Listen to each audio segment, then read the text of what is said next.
আসসালামু আলাইকুম রহমতুল্লাহি ওয়াবারকাতুহু। প্রিয় বন্ধু, আজকে আবার আরেকটা নতুন ভিডিও নিয়ে হাজির হলাম।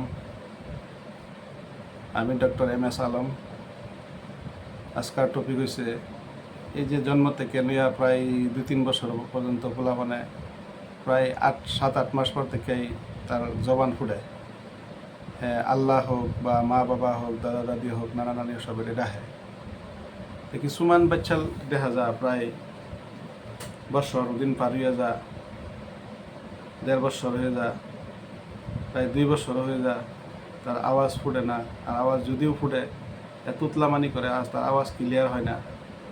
তার ফলে দেখা যায় হ্যাঁ বড় হয়ে যা, বুত্তে মারা হওয়ার পরে দাও 10-15 বছর, 12 বছর হওয়ার পরে দাও দেখা যায় যে তার রাও ক্লিয়ার হয় না, তুতলামানিটা ছাড়ে না। তার লেখাপড়া তো অসুবিধা হয়, লগরিয়া বন্ধু বান্ধব হয়ে গেল তারা মস্কারি করে। এই ক্ষেত্রে লাগিয়া হোমিও খুব সুন্দর সুন্দর মেডিসিন আছে। ইনশাল্লাহ যদি আনেরা আশেপাশে যদি হোমিও এরকম কোনো ফার্মাসি বা ক্লিনিক আছে, তারা লগে যোগাযোগ করে ইনশাল্লাহ এনারা এই হোমিও মেডিসিনের দ্বারা লাভবান হবে। সিকিউঠা 30 পটেন্সির মধ্যে একটা মেডিসিন আছে, খুব সুন্দর মেডিসিন। সিকিউঠা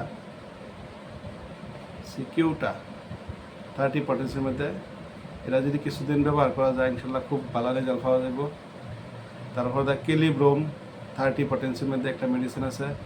এই মেডিসিনটা খুব সুন্দর কাজ করে এই তুতলামানি লাগিয়া। যদি কোনো আবেদনের আওয়াজ ফুটে না বা আওয়াজ ক্লিয়ারও না, তার লাগিয়া খুব সুন্দর মেডিসিন, এডিয়ানেরা খাওয়া দেখতে পারেন। তারপরে হোমিওর লগে বায়োকেমিক কিছু মেডিসিন আছে। এই মেডিসিন যদি লগে দিন যায় ইনশাল্লাহ খুব সুন্দর কাজ করে এই বায়োকেমিকটা। তার লাগে আছে কেলিফস, ক্যালকেরিয়া ফস, ম্যাকফস, এই মেডিসিন দিয়ে আছে 6x মিলাই 3টা মেডিসিন একলগে মিলাই যদি কিছুদিন ইউজ করার পরে দেখবেন তার তুতলামানি যে স্বভাবটা লাহে লাহে লাহে লাহে লাহে লাহে হ্যাঁ তার আওয়াজটা ক্লিয়ার হইব ইনশাল্লাহ। তা আশা করি সবাই বুঝছেন। তাই আমার চ্যানেলটা ইনশাল্লাহ নতুন চ্যানেল, বেশি দিন হয়েছে না। আপনারা সহযোগিতা চাই। সবারই অনুরোধ করি যাতে আমার চ্যানেলটা বেশি সবাই সাবস্ক্রাইব করুন। আর নিজের বন্ধু বান্ধবী যারা আছে তারা বলে ইনশাল্লাহ শেয়ার করবেন, বেশি বেশি লাইক করবেন। আরও ভালো ভালো ভিডিও পাবার লাগলে ইনশাল্লাহ এনারা বেল আইকনটা বা ইনশাল্লাহ আমার সাথে থাকবার চেষ্টা করবেন।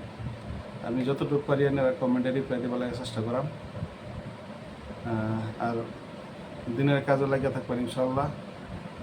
দিনের কাজ করবেন, নামাজ পড়বেন, বেশি বেশি দান খরচ করবেন। বেমার আজার লেগে গেলে ইনশাল্লাহ আল্লাহর কাছে দোয়া করবেন।